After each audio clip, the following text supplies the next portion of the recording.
So what I'm going to do today is I'm going to run through how to actually improve your VCE Methods SAC 2 score if you failed SAC 1. A lot of you might be in the position where you went through SAC 1 and you felt like you prepared very well, but you still didn't achieve the scores that you wanted, and you still didn't achieve the scores that you actually require for your dream study score, your dream ATAR, and therefore your dream uni course.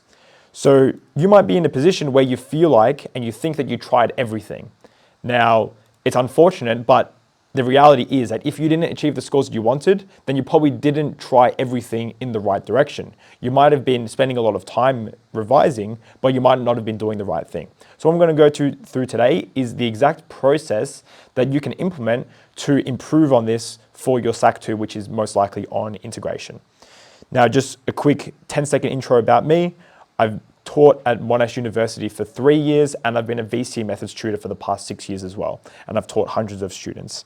Here's a picture of me teaching, and here's a picture of me winning the Monash University Teaching Award in 2022. So I have a lot of teaching experience, I understand the learning process, and I've gone through this exact process with hundreds of students who have achieved amazing results for VCE Methods. So, as I said, you failed your first SAC, and you tried everything that you thought was possible in order for you to prepare. So this is what you most likely did. So you most likely kept up to date with classwork, which is obviously sounds like a good thing to do. You've completed all of the textbook exercises, which is something that your teachers encourage. You've completed all the chapter reviews, which you would probably know is where you get a summary of everything, and you also get some extended response questions from the textbook. You've perfected some past SACs from your school, and you also skimmed through some older VCA exams to attempt some exam style questions for the topics that related to SAC 1. And you're probably still in a position where you didn't get as well as you thought. What can you really add to this? At first glance, it looks like you can't actually add much, but there actually are some small tweaks that you can do that I'm going to go through in this video that are going to exponentially increase your knowledge and therefore your grades. So you might have done all those previous steps and you still weren't happy with how you went. Now, I've experienced this personally, and I've also spoken to hundreds of my students over the past 6 years who have fallen into the same trap, and the same probably goes for you if you're watching this video. So you've kept up to date with the classwork, you've completed all the textbook exercises, and you completed all the chapter reviews, you perfected the past SACs, and you also skimmed through the old exams as we went through before. And you still weren't happy with how you went. What do you actually do from here? Now, what you've most likely fallen into the trap of is you perfected the theory by paying attention in class and going through the exercises and doing what I said above, but you have not perfected the applications yet. Now, what you have to kind of realize, and this is what I'll go through in the next part of this video, is that the applications is almost like a skill in itself. You've learned the theory, which is the fundamentals, and then you have to go ahead and learn the applications. So this is arguably the worst problem to have in VCE Methods, where you know the theory really well, but you don't know the applications well.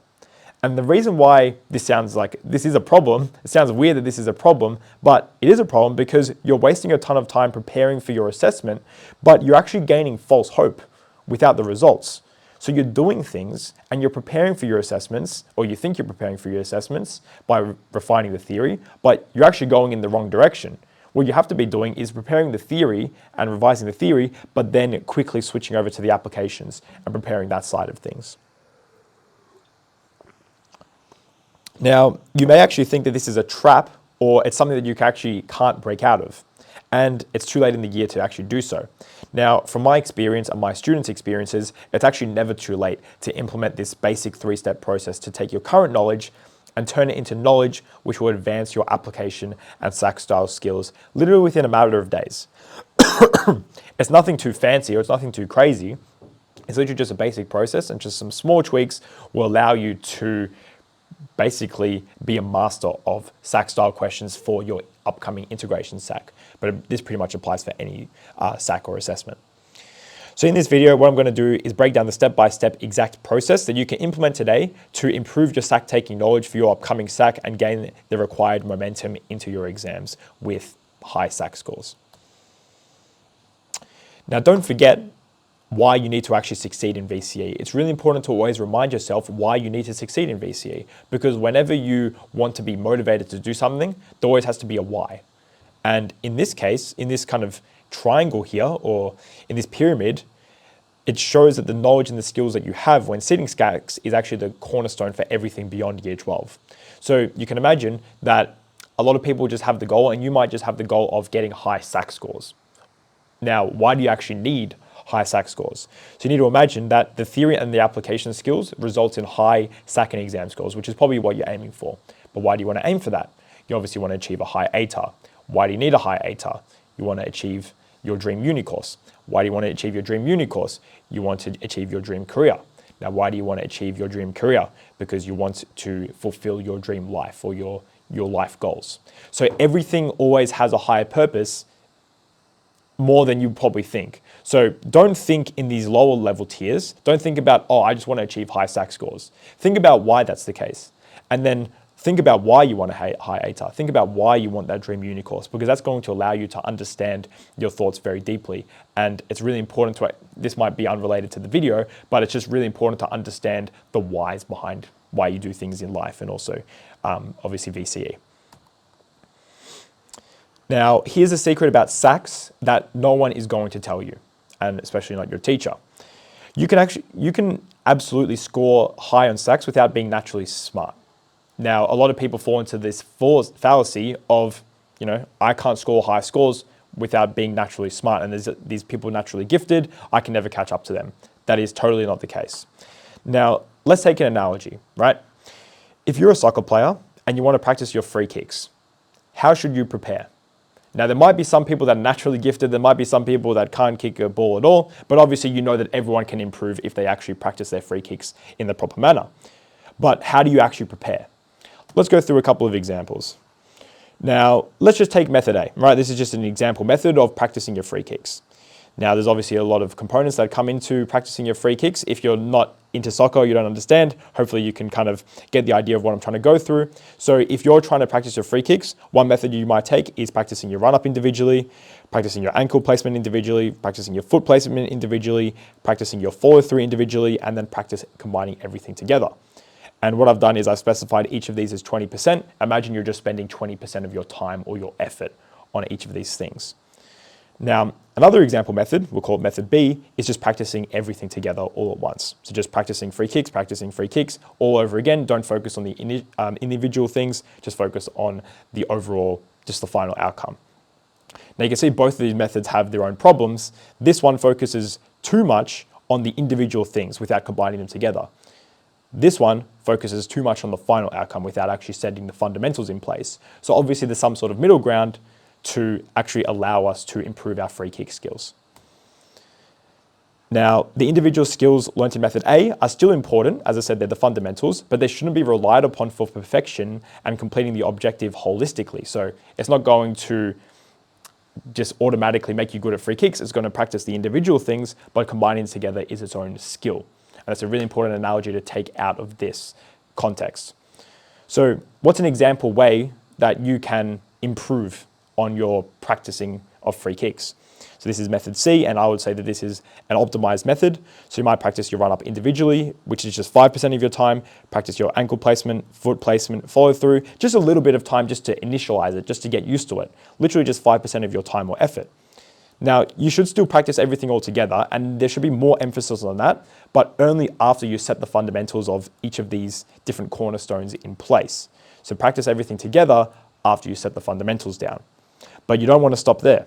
What you want to do is practice your free kicks all together and then figure out what you're not doing correct and then refine that step. So let's say you think that you've set all the fundamentals in place, you've practiced them all, and you put everything together and you notice that your follow through is not good. What you should do is go back to your follow through, refine it, and then practice everything all together again. And essentially, you just repeat that iterative process of practicing the fundamentals, practicing it all together, realize what you don't know or what you're doing wrong, and then go back again. And you literally want to do this until your brain hurts for the rest of the time. Now, in schooling context, you're talking about your brain hurting and just running out of time.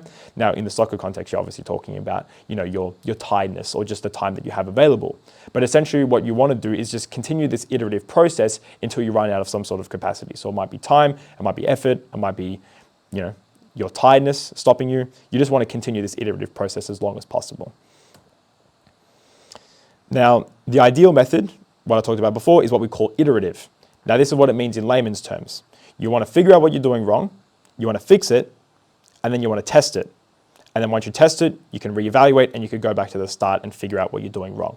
And then you fix it again, you test it again, and then you figure out where the gaps are. And essentially after every iteration of this process, you're just filling up the gaps. That's all you're doing. You're pretty much a doctor.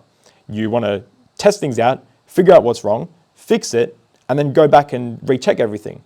That's essentially what you want to do when you're actually preparing for assessments as well. You need to figure out where the gaps are, fill them up, fix them, learn the theory again, and then retest everything again as well. Now, this is specifically how to actually do it for SACs in VCE methods. We use the below 3 steps. You want to perfect the theory, and I'm actually going to run through all these steps in detail in this video as well. We want to perfect the theory, we want to practice SAC and application type questions, and then you want to figure out what you don't know through that testing, and then go back to step 1 for that topic and start everything again. Again, it's this iterative process. That's the key idea when it comes to actually learning. Iterative process. I'm going to keep on iterating that to you. I'm going to keep on, kind of pushing that idea because that's the most important idea when it comes to learning. Now, let's focus on preparing the theory, which is the first step of this process. Learning and perfecting the theory is done over time. However, this should be started before even the content is covered in class. Now, there's a couple of reasons why this is important, but I recommend doing it about 2 to 3 weeks before class actually covers it. So let's say if class is starting integration in 3 weeks' time, start doing that now. Now I'm going to walk through how to actually do that, but just before we talk about how to do that, this actually has a twofold benefit that a lot of people don't realize. Now, this is the most obvious one. You'll learn the content earlier, and hence you actually buy yourself more time leading up to assessments because you'll know the theory earlier. You can start SAC preparation earlier. You could also start exam preparation earlier by just knowing the theory earlier. But an additional benefit that a lot of people don't realize is that you actually learn the content more times in total. Now you might be thinking, why is that important? Isn't it just about study time? I've talked about this in a lot of my videos as well. Research shows that increasing the frequency at which you expose yourself to content is the only way to increase, it's not the only way, but it's the best way to increase your memory retention. So the more times that you study things, not more time, but the more times, the amount of times that you study things has a high correlation to your memory retention, and you'll remember more of the content that you actually cover in the long run. Now, what steps can you currently do to improve your theory and to actually learn it earlier before class? So what you want to do is you want to read the textbook before class and take your own notes before class. Attempt the exercises independently before class as well. You want to go through the content early before class. You can watch my free YouTube theory videos before class. I have plenty on my YouTube channel that go through all of the content, and you want to combine the above steps together. What I actually didn't include in here as well is that it's actually still important that even if you learn things before class, still pay attention to your teacher, even if they're not good. Now, the reason for this is, again, you're just increasing the frequency at which you expose yourself to content. Increasing the frequency increases the memory retention.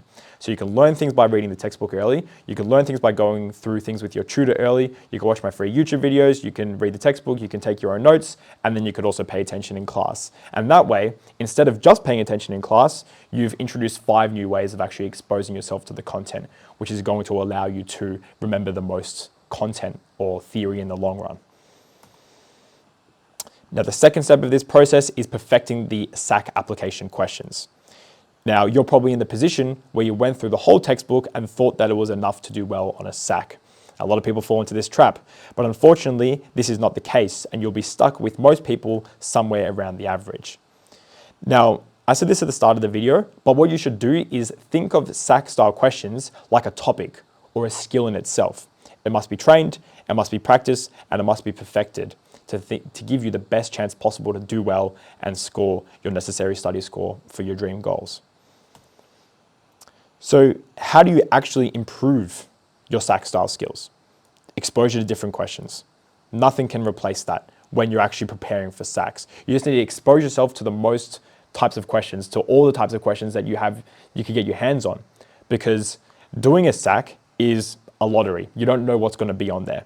But if you expose yourself to as many types of questions as you have available, you're going to be less surprised when it comes to a SAC. And less surprise on a SAC is better. You don't want to be surprised. It's not a good surprise if you don't recognize the concepts on a SAC. Now, obviously, you don't know exactly what's going to be tested on a SAC, but by exposing yourself to the most types of questions and by exposing yourself to as many types of questions as you have available to you, that's going to give you the least amount of surprise when it comes to sitting a SAC. Now, it's exactly the same. If we go back to the analogy, it's exactly the same as if you want to give yourself the best chance as scoring a free kick. You must expose yourself to different weather, different positions, different types of grass. You want to adjust all of those variables in order to give yourself the best chance to score a free kick in any type of scenario. Now, if we convert this analogy to our context, you must expose yourself to as many types of questions as you can get your hands on. Now, where can you get these questions? You can go through your past school SACs. You go through other schools' past SACs by asking your friends from different schools. You can go through custom-made ones made from your tutor. That's what I do for my students. I make custom SACs for their specific needs. And you could also go through past VCE exam questions by picking and choosing the ones that are relevant to your specific SAC. So if you're going through integration and preparing for that SAC, then pick out the integration questions from the past VCE exams. Now, this is probably how you're currently attempting SAC style questions.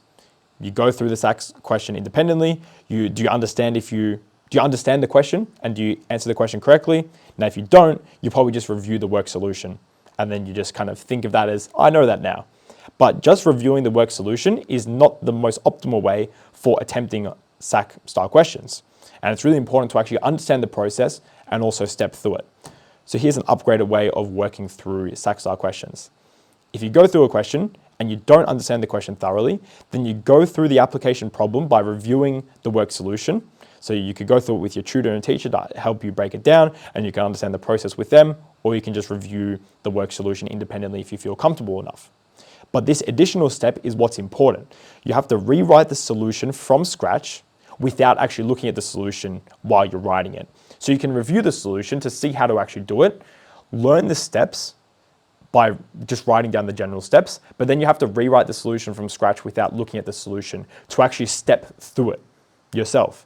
If you just look at something, then it's very likely that you're not going to actually understand how to apply it. But if you actually apply it after looking at the solution, then you've worked through it, you've understood it, and then you can apply it to the next type of question. And you should get the answer correct after reviewing this step, after reviewing the solution and then attempting it yourself. And then if you don't, then you need to review the solution again and see how to actually do it, and then attempt the solution from scratch again.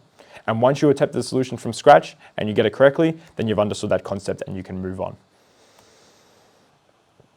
Now, the last step of this process, so we've learned about the theory, we've learned about perfecting the applications, and now it's about repeating and refinement. Now, unfortunately, this is a never-ending process. You can only expose yourself to so many questions and so many types of problems before you run out of time, before you have to do something else more important. However, the good thing about this is that you know there's always room to improve, and therefore there's always something to aim for. You can always aim for attempting more questions. You could always aim to understand different types of questions. You could always aim to expose yourself to more types of questions, and this is not going to deter from anything. If anything, it's going to help you. So learn the theory, try out the applications, and then fill in the gaps of knowledge through the theory. And then repeat this pairing of theory, application again and again until your brain hurts. So you just need to keep on going back through this iterative process. Refine the theory, refine the application, figure out what you don't know, and then go back to the theory and relearn it again. Now, this is not the only way to learn. I'll be honest, it's not the only way to learn, but rest assured, it's the one that's worked for me, it's worked for hundreds of my students in the past, and it will also work for you.